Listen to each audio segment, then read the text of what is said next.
Hello everyone, welcome to the channel Star Chemistry. Today we will discuss our new topic that is criteria of spontaneity और feasibility of a process कि कोई जो process है वो spontaneous होगा या feasible होगा या नहीं होगा, इसके बारे में हम इस चैप्टर के अंदर पढ़ेंगे। तो अगर आप चैनल पे नए हैं तो चैनल को सब्सक्राइब कर लीजिए ताकि आपको नई अपडेट्स हमें रेगुलर मिलती रहे। तो इसके बारे में हम देखते हैं कि बर्नौली साइंटिस्ट थे जो उन्होंने 1879 में बताया था कि जो रिएक्शन हीट इवॉल्व करेंगी वो कैसे होंगी, आपकी स्पॉन्टेनियस होंगी, और जो रिएक्शन हीट इवॉल्व नहीं करेंगी वो कैसे होंगी, आपकी नॉन स्पॉन्टेनियस होंगी। लेकिन इसके बाद क्या हुआ कि हमने कुछ रिएक्शंस ऐसी देखी जो हीट है उसको एब्जॉर्ब कर रही थी लेकिन फिर भी कैसी थी, स्पॉन्टेनियस थी। तो उन्होंने क्या कहा था कि जो हीट इवॉल्व करेंगी वो स्पॉन्टेनियस होंगी, लेकिन हमने क्या देखा कि कुछ रिएक्शंस ऐसी थी जो हीट को एब्जॉर्ब कर रही थी वो भी स्पॉन्टेनियस थी। तो इसका मतलब जो उनका क्राइटेरिया था उनका फेल हो गया, क्योंकि उनकी जो बात थी वो तो कॉन्ट्राडिक्शन हो गई। ठीक है, तो ये जो था क्राइटेरिया ये फेल हो गया। उसके बाद क्या आया कि सेकंड लॉ ऑफ थर्मोडायनेमिक्स है, उससे हमें पता लगा कि इंक्रीज इन एंट्रोपी, कि अगर एंट्रोपी के अंदर चेंज आएगा, जो इंक्रीज आएगा अगर, तो वो कैसा होगा, आपका स्पॉन्टेनियस होगा। कि according to second law of thermodynamics a process will be spontaneous if its occurrence in an isolated system leads to increase in entropy of the system. कि अगर सिस्टम की एंट्रोपी इंक्रीज होगी तो प्रोसेस कैसा होगा, आपका फिजिबल होगा या स्पॉन्टेनियस होगा।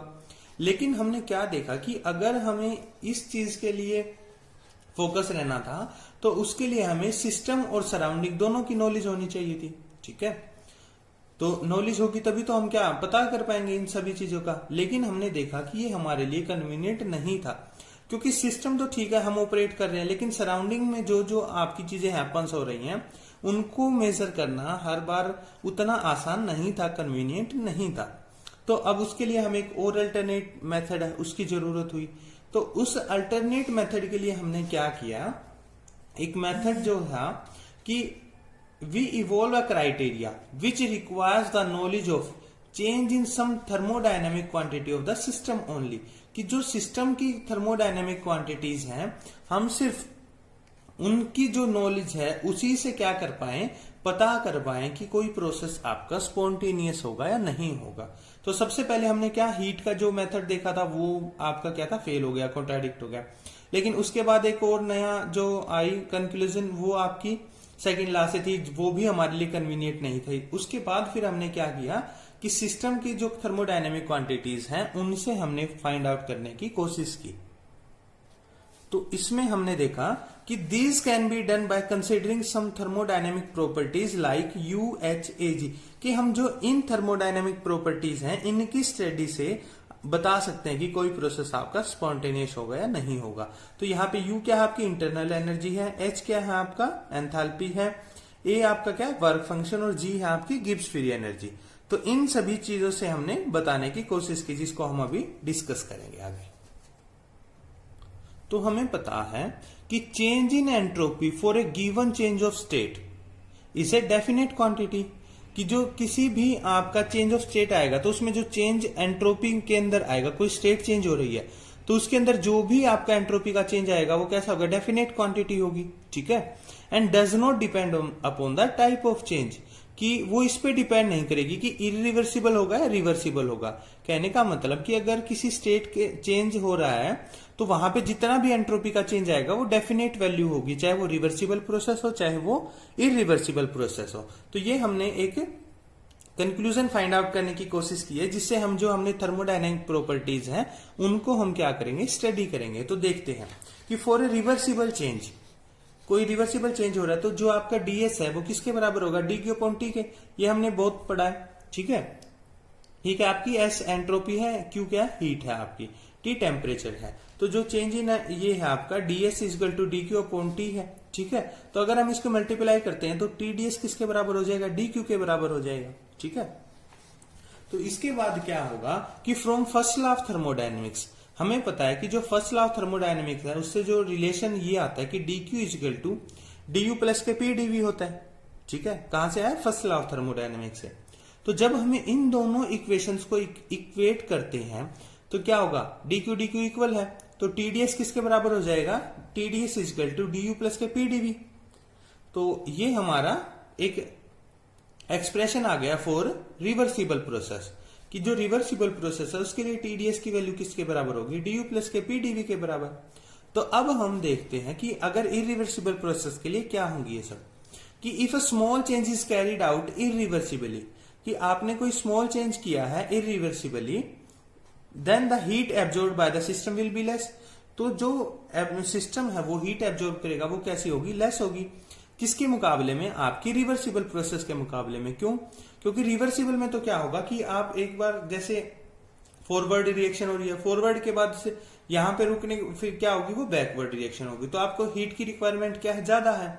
लेकिन जब आपका इरिवर्सिबल होगा तो इरिवर्सिबल में कैसा होगा कि आप सिर्फ फॉरवर्ड में लेके जाएंगे, तो फॉरवर्ड में लेके जाएंगे तो क्या होगा? हीट आपकी कम यूज होगी।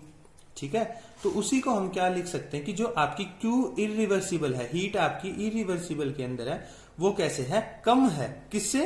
हीट रिवर्सिबल से। तो ये पॉइंट आपका इंपॉर्टेंट है। ये कहां से आया? ये जो हमने लिखा है इससे कि जो आपकी इरिवर्सिबल प्रोसेस है उसके अंदर हीट आपका एब्जॉर्ब कैसा होगा? कम होगा, लेकिन जो रिवर्सिबल है उसके अंदर ज्यादा होगा। तो यहां हम देखते हैं कि but entropy change DS should have same value, क्योंकि एंट्रोपी तो सेम ही चेंज होगी, चाहे वो आपका प्रोसेस रिवर्सिबल है चाहे आपका प्रोसेस इरिवर्सिबल है। ठीक है, तो इससे हम देखते हैं कि for irreversible process TDS is equal, तो फॉर इरिवर्सिबल प्रोसेस जो क्यू था, क्यू को हम इस जो है हमारा फॉर्मूला इससे इक्वेट करेंगे। ठीक है, तो जो टीडीएस है किससे? क्यू इरिवर्सिबल ग्रेटर देन हो जाएगा। ठीक है, हमने क्या किया? जो क्यू रिवर्सिबल था इसकी जगह हमने क्या रख दिया? टीडीएस की वैल्यू को रख दिया है, बस कुछ नहीं किया हमने। तो यहाँ पे क्या होगा? TDS is greater then Q irreversible. तो यहाँ पे हम क्या लिख सकते हैं? डी क्यू की वैल्यू फर्स्ट लॉ से डी यू प्लस के पीडीवी। ठीक है, तो ये किसके लिए आया है? फॉर इरिवर्सिबल प्रोसेस के। तो यहाँ पे ये रिवर्सिबल प्रोसेस के लिए था और ये हमारी इरिवर्सिबल प्रोसेस के लिए आया है। अब हम जो इक्वेशन 1 और 2 है इन दोनों को सम अप करते हैं, तो कंबाइन करते हैं। तो कंबाइन करने से क्या आएगा कि टीडीएस इज ग्रेटर देन और इक्वल टू, कि इक्वल टू और ग्रेटर देन किससे? डी यू प्लस के पीडीवी से। तो इक्वल टू किसके लिए आएगा? इक्वल टू आएगा आपका रिवर्सिबल प्रोसेस के लिए, और ग्रेटर देन किसके लिए आएगा? फॉर इरिवर्सिबल प्रोसेस के लिए। तो यही हमारा एक्सप्रेशन है जिससे हम उन सभी क्वांटिटीज को क्या करेंगे? इक्वेट करेंगे और उस जो फिजिबिलिटी है उसका हम बता पाएंगे या स्पॉन्टेनिटी के बारे में बता पाएंगे। तो हम क्या करेंगे? Now drive various criteria for spontaneity by using equation, कि ये जो हमारी इक्वेशन है जिसको हमने इक्वेशन नंबर 3 दिया है, इससे हम पता करेंगे आपका criteria of spontaneity for various conditions. तो जो फर्स्ट है हमारा criteria in terms of entropy change of the system, कि एंट्रोपी चेंज से किस तरीके से हम स्पॉन्टेनिटी को रिलेट कर पाते हैं सिस्टम की। तो देखते हैं, इन केस इंटरनल एनर्जी हमारे पास ये है। अब देखते हैं, देखो इसी एक अगर एक समझ आ गया तो सारी समझ आ जाएंगे आसानी से, कोई मुश्किल नहीं है। लेकिन हमने लास्ट तक देखना है कि अलग अलग कौन कौन से क्राइटेरियाज हैं जिससे हम सिस्टम की स्पॉन्टेनिटी को बताते हैं। तो देखो एंट्रोपी चेंज पता करना है। अब एंट्रोपी चेंज है, अब इस एंट्रोपी चेंज को कब बता पाएंगे हम? जब हम इंटरनल एनर्जी और जो वॉल्यूम है उसको क्या कर सकते हैं? कांस्टेंट कर दें, क्योंकि यही तो आपके क्या है? चेंज हो रहे हैं। तो अगर हम इन दोनों की वैल्यू को कांस्टेंट कर देते हैं तो इनका चेंज क्या हो जाएगा? 0 हो जाएगा। और उस दौरान हम जो आपकी एंट्रोपी चेंज है उससे हम बता सकते हैं। तो देखते हैं कि in this case internal energy and volume of system remains constant. ठीक है, तो कांस्टेंट रहेंगे तो डी यू की वैल्यू क्या हो जाएगी? 0 हो जाएगी। और आपकी डीवी है वो भी कैसे हो जाएगी? 0 हो जाएगी, क्योंकि आपकी इंटरनल एनर्जी और आपकी वॉल्यूम वो है कैसी? कांस्टेंट है। तो कांस्टेंट है तो ये आपकी वैल्यू 0 हो गई। अब इसको फ्रॉम इक्वेशन 3, ये आपकी थर्ड इक्वेशन है, तो इससे देखते हैं TDS is greater than equal to d u plus के पीडीवी। तो क्या होगा? ये भी 0 आपकी, ये भी 0 है। तो TDS at constant U and V is greater than और इक्वल टू 0। ठीक है, तो आपकी जो डीएस है इज ग्रेटर देन और equal to 0 at constant internal energy and volume. तो तो ये हमारे लिए क्या आ गया है कि एंट्रोपी चेंज का सिस्टम के साथ क्राइटेरिया आ गया है कि अगर उसकी एंट्रोपी चेंज है वो पॉजिटिव होगा, क्योंकि देख रहे हैं हम 0 से बड़ा है। अगर एंट्रोपी चेंज पॉजिटिव होगा तो क्या होगा, आपका प्रोसेस स्पॉन्टेनियस होगा, नहीं तो आपका प्रोसेस नॉन स्पॉन्टेनियस होगा, फिजिबल नहीं होगा। तो इस तरीके से हम सारी चीजें बता पाते हैं। तो यही हमारा कंसेप्ट है, इसी तरीके से बताएंगे आगे भी। अब क्या है, criteria in terms of internal energy change of the system, कि इंटरनल एनर्जी चेंज से आप किस प्रकार बता पाएंगे। अब यही हमारा इंटरनल एनर्जी, इसके बारे में इसके रिस्पेक्ट में बताना है। तो कैसे बता सकते हैं, जब हम एंट्रोपी को और आपकी वॉल्यूम को कांस्टेंट कर देते हैं। तो देखते हैं कि when entropy and volume of the system remains constant, तो क्या हो जाएगा आपका ds is equal to 0 and dv is equal to 0। तो दोनों चीजें 0 हो गई इनकी वैल्यू। तो फ्रॉम इक्वेशन 3 ये है आपकी, तो इसमें जब ds की वैल्यू 0 होगी और आपकी dv की वैल्यू 0 हो गई, तो क्या हो जाएगा आपका, यहां पे क्या जाएगा, 0 इज ग्रेटर देन और equal to du at constant entropy and constant volume. कहने का मतलब कि अगर ये इसकी वैल्यू नेगेटिव होगी तो ही आपका प्रोसेस कैसा होगा। यहां पे देख सकते हैं, हम सिंपली लिख दिया du at constant entropy and volume, du at constant entropy and volume is less than 0, कि अगर इसकी वैल्यू नेगेटिव होगी तो आपका प्रोसेस कैसा होगा, स्पॉन्टेनियस होगा, नहीं तो आपका नॉन स्पॉन्टेनियस होगा। थर्ड जो हमारा है, criteria in terms of enthalpy change of the system, की एंथैल्पी चेंज के साथ कैसे बताएंगे। तो एंथैल्पी चेंज क्या होती है, enthalpy is equal to U plus के PV, U के internal energy plus pressure volume work आपका, ठीक है। तो कंप्लीट डिफरेंशिएशन करते तो क्या हो जाएगा, DH is equal to DU plus के एक बार क्या करेंगे, इसको कांस्टेंट रख के इसको चेंज करेंगे, PdV प्लस एक बार इसको कांस्टेंट रख के इसको, तो VdP। ये हमारे पास डिफरेंशिएशन इसकी आ जाती है। तो इसके बाद हमने क्या देखना है कि हमारे पास इक्वेशन क्या थी, देखो TdS is greater than equal to किसके, DU प्लस के PdV। अब ये थी, हमने कुछ भी करिए किसी भी तरीके से, या तो हम इसके बराबर ले आए इसको या फिर इसके बराबर ले आए, ताकि हम वैल्यू को सब्स्टिट्यूट कर सके। अब यहाँ पे TdS तो किसी प्रकार से आ नहीं रहा, तो हम क्या कर सकते हैं, DU प्लस PdV ले आते हैं। तो DU प्लस के PdV क्या हो जाएगा, किसके बराबर हो जाएगा, DH, ये इस प्लस का था तो माइनस के VdP, इसके बराबर हो जाता है। तो अब DU प्लस PdV है, यही हमारे इक्वेशन थर्ड में भी थी कहीं। तो हम क्या करेंगे, इसको इक्वेट कर दे, putting these value in equation third, कि DU प्लस PdV की वैल्यू इक्वेशन थर्ड में रखते हैं इस इक्वेशन में। तो क्या आ जाएगी आपकी, TdS is greater than equal to DH minus के VdP। ये हमारे पास आ गया है। तो इसके बाद क्या होगा, अब हमें किसकी टर्म में से, एंथैल्पी चेंज। एंथैल्पी चेंज के बारे में कब बता सकते हैं, जब आपकी एंट्रोपी और प्रेशर कैसा हो जाए, कांस्टेंट। तो देखते हैं, if entropy and pressure of the system remains constant, that is DS is equal to 0 and DP is equal to 0। तो उस दौरान क्या होगा आपका, ये भी 0 हो गई है, ये भी, तो DH is eight constant entropy and pressure is less than 0, कि अगर इसकी वैल्यू DH आपकी चेंज इन एंथैल्पी नेगेटिव होगा तो आपका प्रोसेस कैसा होगा, स्पॉन्टेनियस। अगर पॉजिटिव हो जाता है तो आपका कैसा होगा, नॉन स्पॉन्टेनियस हो जाएगा। तो इसके बाद हम देखते हैं, फोर्थ है हमारा criteria in case in terms of work function. तो वर्क फंक्शन क्या होता है आपका, A से हम इसको डिनोट करते हैं। तो इससे देखते हैं कि वर्क फंक्शन किसके बराबर होता है, कि A is equal to U minus के TS के बराबर होगा, ठीक है। तो अब वही हम इसका डिफरेंशिएशन करेंगे तो क्या आएगा, DA is equal to DU minus के TdS माइनस के SDT। एक बार आप वीडियोस को पोज करके आप खुद से करके देखेंगे, ताकि आपको पता लगे कि आपको कंसेप्ट कितना समझ आ चुका है।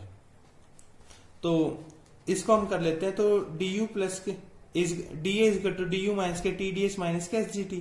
अब हम देख रहे हैं कि इस इक्वेशन में यहां से DU तो है, लेकिन PdV कहीं हमें नजर नहीं आ रहा है। तो PdV नहीं आ रहा है, तो हम क्या कर सकते हैं, TdS के इक्वल कर देंगे हम, ताकि हम TdS की वैल्यू को इस इक्वेशन में पुट कर सके।